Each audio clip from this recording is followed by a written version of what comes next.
Hi friends, good morning. सकाळी सकाळी मी आवरून घेत होते कारण की आज माझा 10 ते 11 पेपर होता केमिस्ट्रीचा. तुम्हाला माझी सेकंड टर्मची एक्झाम चालू आहे. मग आज पेपर होता, सर्वपैकी आवरून वगैरे घेतलं. त्यातच उशीर झाला मला आणि मग आवरल्या वगैरे मम्मी म्हणली की मम्मीच्या फ्रेंडला काही सामान वगैरे द्यायचं, ते पण जाण्यासाठी गेले. आणि मग जाता जाता मग मला 10 मिनटं उशीर झाला. मग किरण माझ्यासाठी थांबली होती. मी आणि किरण मग हॉल वगैरे बघितला. आमची एक्झाम वगैरे झाली आणि एक्झाम वगैरे झाल्यानंतर आम्ही लेडीज रूममध्ये गेल्या, थोड्या वेळ गप्पा वगैरे मारल्या कारण की टाईम होता म्हणून. आणि आल्यानंतर घरी मी थोडंसं नेल आर्ट वगैरे केलं आणि अशा प्रकारे केलं तर कसं वाटेल सांगा. नेल आर्ट वगैरे केल्यानंतर बाहेर थोडंसं काम होतं मम्मीचं, मी ते पण करून आले.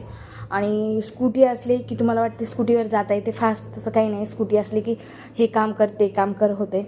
आणि म्हटले पाय पण खूप जास्त रफ वगैरे झालते, त्यांना पण मॉइश्चरायझर वगैरे लावून क्रीम वगैरे लावून सर्व हे केलं. नेल्सला पण नेल पॉलिश वगैरे लावली, हातांचे नेल्स वगैरे रिमूव्ह